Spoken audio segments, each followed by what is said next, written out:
Evening, ladies and gents, how you doing? Today's video, I'm going to cover 3 stories that are inexorably linked. And they are laugh out loud funny because it's like the government is trolling us at this point.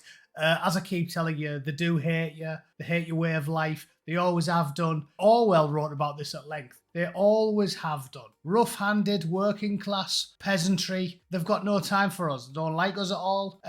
So what they're doing is, the plan that had broad support from the public, which was to deport foreign men to somewhere far away, like the Australians did, they've decided they're not going to use that for foreign men, but they're more than happy to use it for you. From The Independent, British prisoners could be sent to Estonian jails in a bid to ease overcrowding.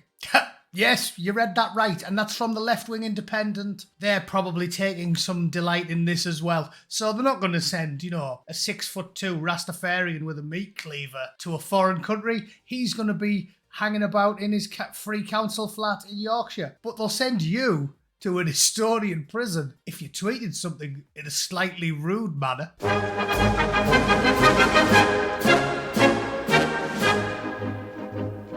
But there is some good news. All that money we spent trying to set up a foreign processing centre in Rwanda, it's not going to go to waste. Brilliant, that, isn't it? I mean, we're not going to use it. Labour are running the show now. But we did a solid for the Germans. Germany considering Rwanda deportation plan using UK facilities after Labour scrapped the scheme. You couldn't make it up, could you? So we're not going to send any foreign men to Rwanda, but the Germans are going to use it. So, I mean, at least they'll get some use out of it. However, we are going to export criminals to Estonia. That's pretty far away.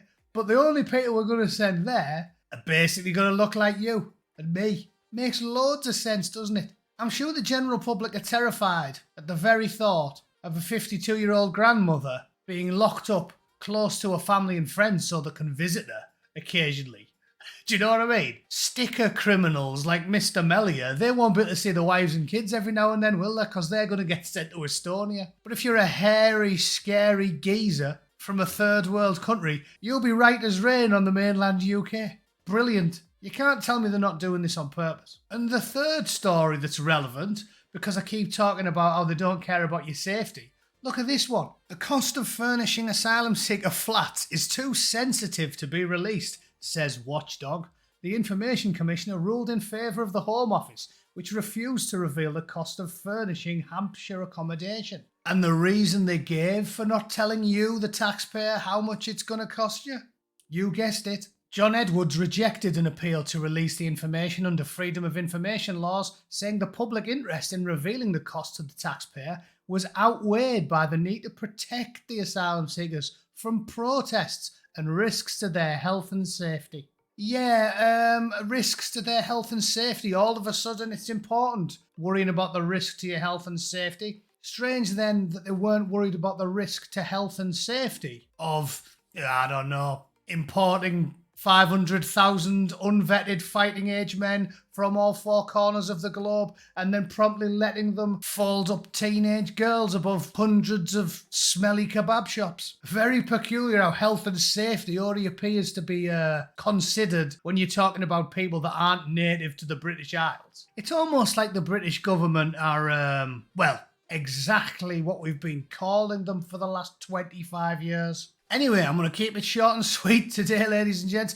I'll put links to all 3 of those stories in the comments below so you can read them at your leisure and give yourself your very own rage boner. Hopefully it's not a pervasive medical issue like mine, whereby years of reading about the unending misery that has been heaped upon my people by the ruling classes have left me tent pegging my shorts 24 hours a day.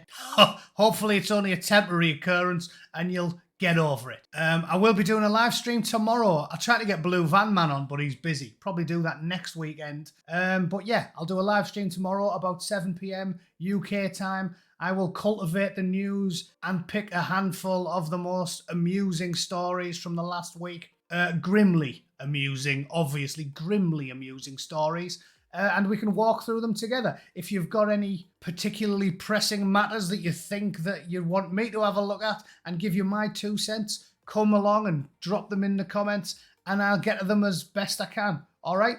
As always, let me know what you think in the comments below. Please share the video if you can be bothered, and I'll see you all tomorrow, alright? Take it easy. Toodle pip. Cheers.